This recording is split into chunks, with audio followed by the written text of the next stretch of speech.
Hey guys, coming off the back of our leech trapping videos, we had a lot of interest in how we make the traps, what we use, and how to basically fabricate what it is we've been using.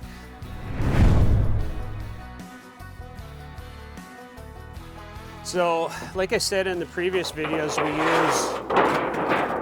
use, sorry that's so noisy, it's printer's tin.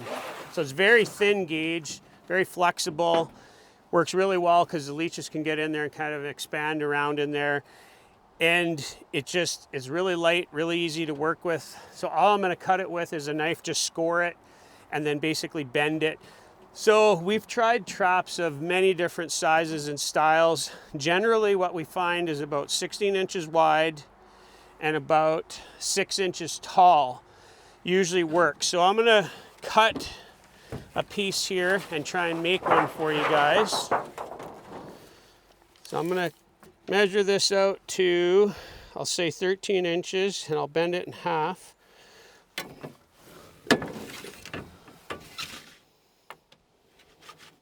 And because if you're making a lot of these, you don't have to be real precise. So I got that at 13 inches, score it, bend it. That breaks off pretty easy. I'll put this one out of the way.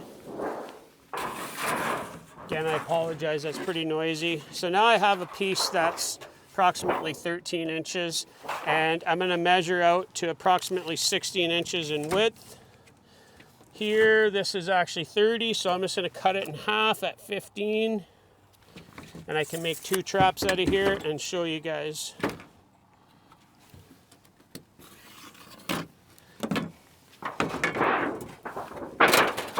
So there's 2 pieces, and all I'll do with this piece is fold it in half without putting a hard crease in it. Just fold it so it just sits kind of like that. You don't want to put a hard crease in the bottom.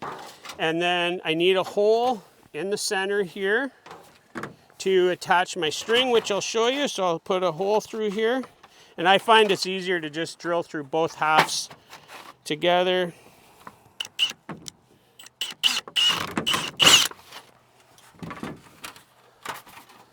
So punch a hole through there. And what we've been finding works the best is baling twine.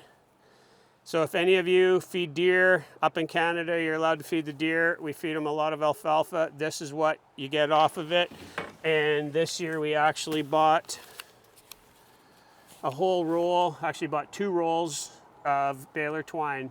I think there's 2,800 feet or something in here, more than we'll ever use. But it floats in the water, which is nice. So this piece has already got a knot in it, it's tied. So I'm just gonna cut right beside this knot and thread part of it through one of my holes I drilled, and then generally I just pull it through and I let that knot act as a stopper. I don't even have to really tie anything on there. And then for weights, lots of guys use styrofoam. These are pool noodles. We just get a pool noodle, cut it down into about a 1/2 inch. Actually, it can go even thinner. It makes it easier to store.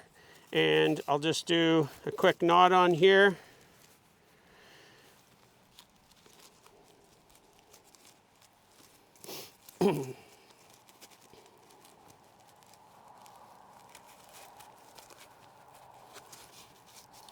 And that's it. That's about a 6-foot piece of baler twine. And then when you're on the water, stick your bait right in there. And then we use 3 clothespins, 1 in the middle, 1 on either side. And on a new trap, what I like to do, you can see there's that gap right there. I just like to pinch that so it's a little bit tighter. I do it on the other side, pinch it down. Now you put that in the water and your leeches find all those little cracks along the top, along the sides to go in, and with any luck that'll fill up with leeches. And then to store them, when you're done with them, you pull your clothespins off, and then we just wrap them up like that with the baler twine. And just like that, they're super easy to store. We use milk crates to store them, and works perfect. We can put 25 to 35 in a milk crate, makes it real easy. I should add that we're using the slightly wider milk crate so we can fit that 16-inch trap in there. Because I have another one here, I might as well go ahead and make this and get this one done. I'll go inside and find another piece of pre-cut baler twine.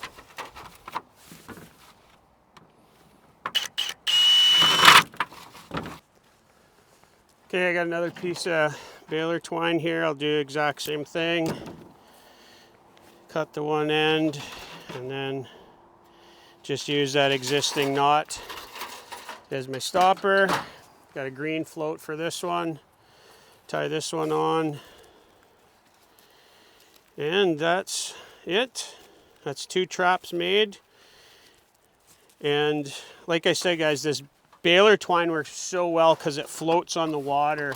And in grassy or marshy ponds, that's really nice to have your float and your rope floating. It doesn't get wrapped up with the grass quite as much. So that just seems to be one of those little tricks that we've found over the years.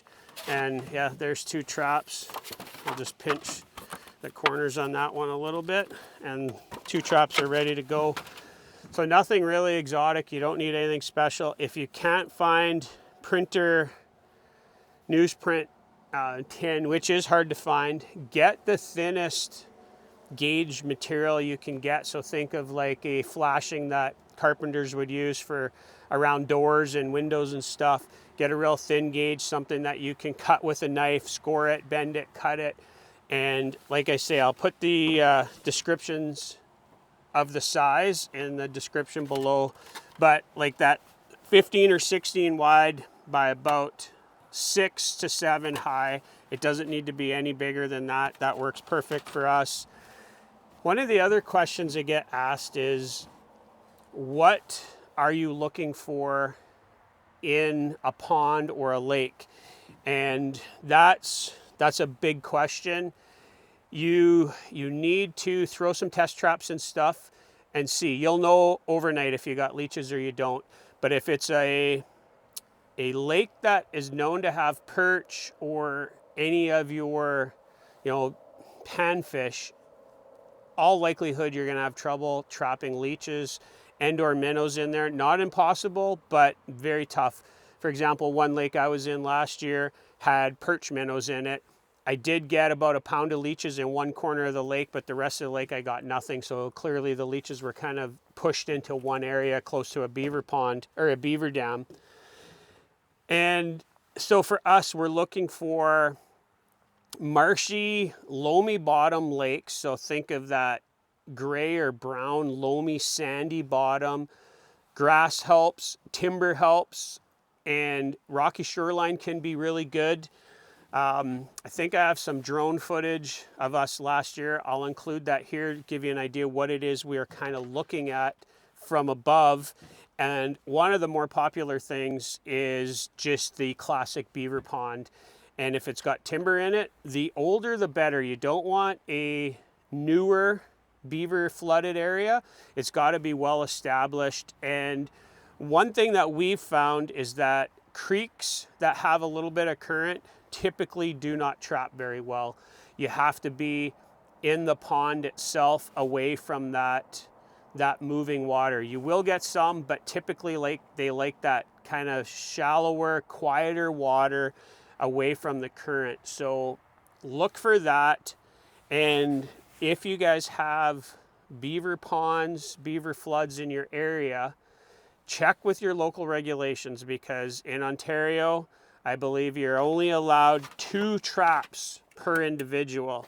It's different for us because of our commercial trapping license. We're allowed to use as many as we need. But on a personal level, if I was to go and trap, I can only take 2 traps. And in Ontario, you have to have your name wrote on the traps. But for you guys, check your local regulations and just go put out a test trap or two in a couple different ponds, and you will see right away which ones work. And typically when the water starts to get really warm, you have to set your traps at night, like right before dark, and then you have to be there before daylight in the morning or right at sunlight, you know, kind of breaking the trees. Our previous videos, because we're early in the year and the water's still cool, we get a little bit more leeway. But as I'm recording this now, on the 9th of June, you would have to be out super early in the morning to make sure that your leeches aren't leaving, because as soon as that water warms up with the sunlight or they sense the daylight, they want to go somewhere dark. So a lot of times they'll leave the traps and burrow back into the mud or the loam or around the timber. So hopefully that helps you guys. A lot of the comments we got were like, hard no, I'm not touching leeches, I'm not using leeches. They can be messy, and just for the sake of kind of transparency, we use beef liver, beef kidney almost exclusively. We do use a little bit of sucker meat, but typically it's just beef liver and beef kidney. I know people in the comments on the last videos have used all kinds of different things. Again, check your local regulations and make sure you're allowed to use what it is you want to use for bait. And hopefully with any luck, you know, you guys that do want to catch some for yourself, even in 2 traps placed in a good pond, you can easily get, you know, anywhere between 6 and 18 leeches in each trap. And it doesn't take very many nights of doing that, and you'll have a pound of leeches, which will last most people well over a weekend. In some cases, depending on how hard you fish, people come up here and buy a pound of leeches for a week of fishing. So for those of you that do want to experiment with it, it's an interesting thing to do. It's certainly more labor intensive than minnow trapping, where you just throw a minnow trap in and they go in there and you can go at your leisure to pick that trap up. Here you are tied to the trap. You got to check it, you know, that next morning. But hopefully this answers some of the questions you guys had. Little did I know that the leech trapping videos were going to be so popular, but I appreciate it. And it is a big part of what we do up here in Northwestern Ontario. Outside of our muskie fishing and the walleye fishing, it's something that I do in the spring, and I enjoy being out in the outdoors. And it's one of those things. It's a break from the monotony of the real world, and who doesn't like to go out in nature, spend some time alone, and just see what, you know, Northwestern Ontario has to offer. And for a lot of the people that have trapped leeches, they know exactly what it's like to go out there and do this. And for those of you that have kind of followed along on the videos, thank you guys so much. Hopefully this was enjoyable for you. Any more questions, leave them in the comments below. We'll try to answer them, you know, best we can. And if you guys want, maybe next year we'll do something similar where you guys can ride along while we go explore some new water, looking for some more leeches. So for now, 54 Bus is out of here. We'll catch you guys out on the water later.